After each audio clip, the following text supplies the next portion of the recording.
And it's that bastard time of the week once again, where I take a look at all the WTF moments with Dabble Babble Babble. And we kick things off with the Hey Miz white belt off for women's sign I. Invest like that for people with muscles, not for f***ers with pipe cleaner T-Rex arms. Yeah, this is wrong on so many levels. First of all, white belts can be worn by men on a myriad of occasions. For example, discotheques. I should know this because every time I go in f***ing Pop World with me white belt on, I am the belle of the ball. Second of all, the Intercontinental Championship today is a white belt. I know it's not gender exclusive, but it's mainly contested for by men. It's a shame that The Miz took this sign to heart, however, because his Intercontinental Championship was not seen on last night's episode of Raw. To that person, I say this.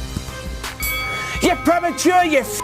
As we all know, Lesnar Goldberg at Survivor Series last year ended after 1 minute and 26 seconds, not 1 minute and 24. How do we know this? Because Wikipedia says so. And as we all know, Wikipedia is always the best source of information because anybody can edit it. Therefore, you're always getting the best people telling you what's right. Bill and Brock, the flower pot jocks, both lasted longer than that prick there is saying. Longer, in fact, than JBL when he's looking at sweaty women, if you know what I'm saying here. Brother. Paul Heyman claiming that he's into role play, getting a sort of reaction from the crowd. Why is this getting people so shocked? He literally plays a role for a bastard living. The WTF moment here is the fact that Paul asked The Miz if he and his wife Maurice do the role playing in their spare time, turning things all sexual, which means that Paul Heyman finds his work all pure sexy in that. Bah! Paul Heyman gets turned on by the graps. Paul Heyman gets turned on by the graps. Paul Heyman gets turned on by the graps. Oh, hey! Booker claiming that no amount of money in the world can replace a good friend. Thank that stirring prick Norris was on like Donkey Kong because he did my job for me. Calling Booker out for being the Harlem hypocrite that he was being on Raw yesterday. Harlem hypocrite.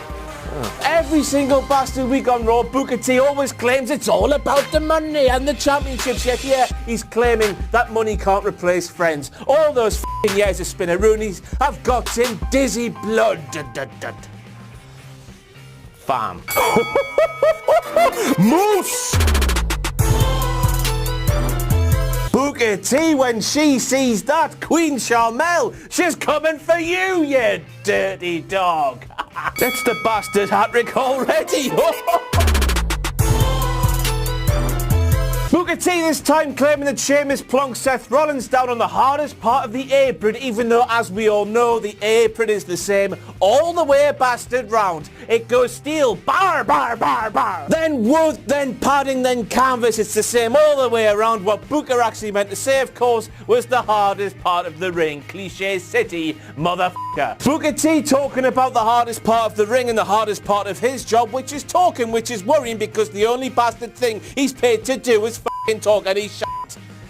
Made more sense on the paper. Michael Cole this time claiming that Sheamus is loving it. I'm loving it. Test me lucky charms. F***ing Sheamus and Cesaro this time looking back up the ramp being a couple of paranoid f***s waiting for Dean Ambrose, even though they have to be very well aware that Ambrose literally can't appear. He can't appear unless his music hits first for that bear Poppington. Even if they weren't looking away the fact the music hits, the crowd goes wild, they get fair warning, yet they're still looking up there like a pair of numpties. Oh, what am I doing? I'm forgetting what happens when the music hits during a run-in. The people in the ring laying the beat down, they get f***ing hypnotized, don't they? They can't f***ing move. The person doing the run-in makes it all the way down the ramp into the ring and lands some offense before they can f***ing move. That means it's not really a WTF moment at all. This time we have Michael Cole claiming that Braun Strowman and Roman Reigns have competed in ambulance matches. Plural. No, singular. Yeah.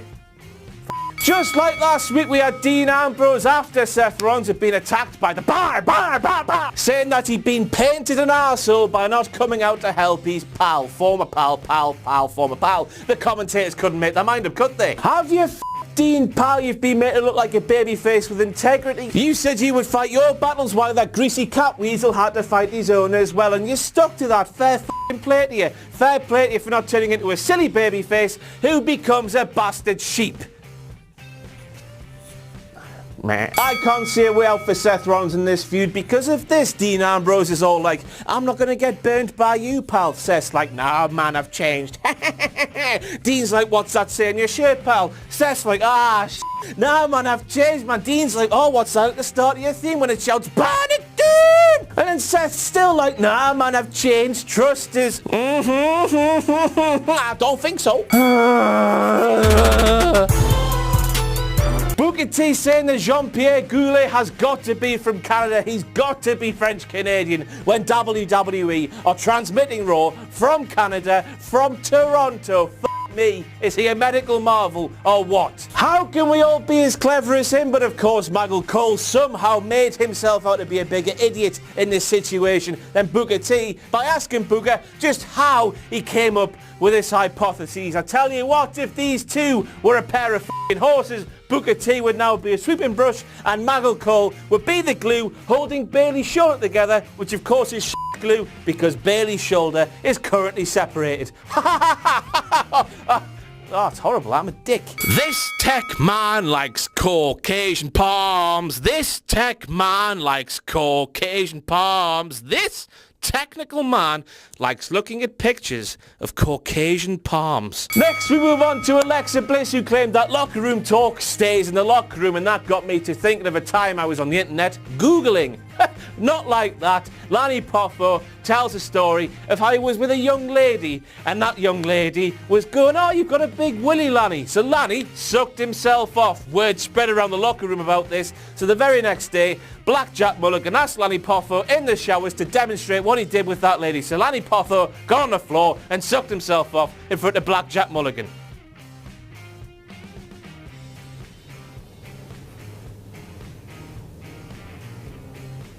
Yes, that is a true story, and yes, that is not going to leave your mind like it hasn't left my mind. My mind is burning down. What the f*** is Braun Strowman looking at there?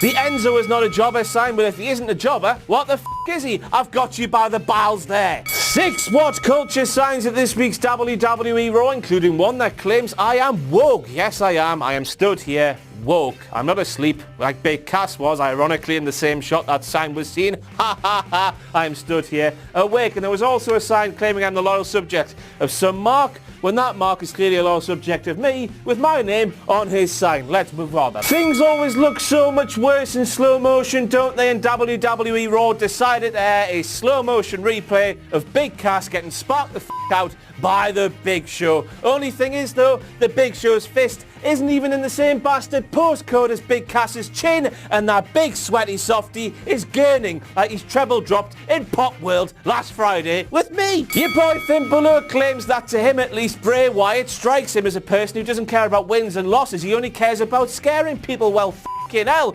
hasn't that worked out well with Bray Wyatt's record? And to think when I first heard Finn say this, I thought he said that Bray didn't care about the wins and the losses.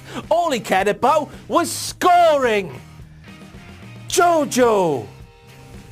Allegedly. Cesaro being late for the start of his entrance is the single biggest WTF moment of the century because WWE love stereotypes and Swiss people love watches. Of course, however, the Swiss also like chocolate, which is what Cesaro must have been eating, causing him to slow him down, which made him miss the start of his entrance. And he forgot his belt, which made me wonder how he was keeping his kilt up. I meant his Raw belt. Michael Cole has been married to John Bradshaw Layfield for 25 years. WTF.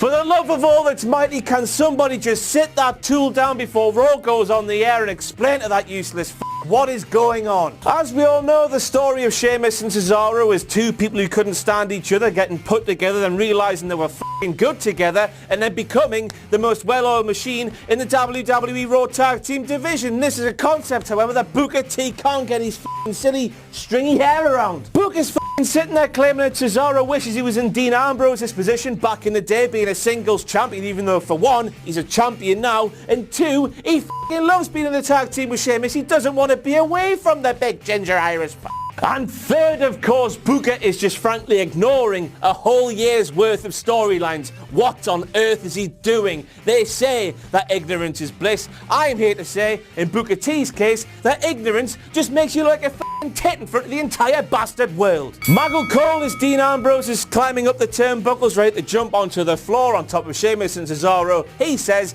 "This is just crazy." Corey Graves replies, "Naturally, you do realise who you're talking about, pal, of course. This is the lunatic fringe." F***ing I'm getting sick of this though. Oh. Booker T then chimes in saying it's the king of pain. Forget the lunatic fringe, it's the king of bastard pain. Who the f*** is the king of pain? I'll tell you who. Well, the Police released a track by that title, The King of Pain, in 1983, which is ironic because the Po-Po need to come and get Booker because he's clearly off his tits doing the commentary last night on WWE Raw. Drugs all over his system. All over, I tell you.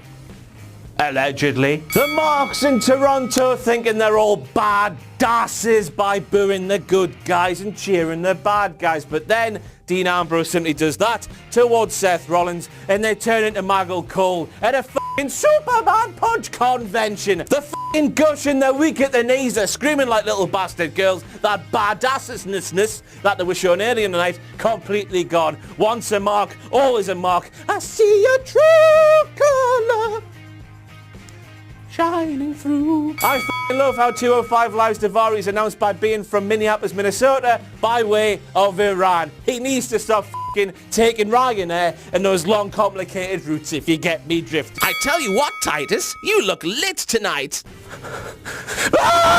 The Kurt Angle is my father sign just goes to show that when Kurt Angle does actually spray his milk, he's got all the angles covered.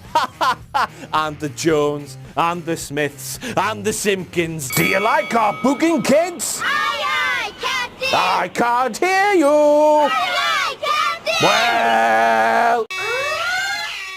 Well, they do have to sell those toys somehow, don't they? But of course, Enzo Amore, if you believe what you read on the internet, needs a f***ing shark cage all the bastard time because every bastard he works with f***ing hates him. Ha ha ha. Steel stairs right to the tits. Never seen that before. Fantastic. Office chair to the mush. Never seen that before. Fantastic. Oh my god, I should get these boys on SmackDown. And that's it for your WTF moments from WWE. Roll that is the longest episode I've done in a while. I'm King Ross, you're my loyal subjects. See you tomorrow for some SmackDown.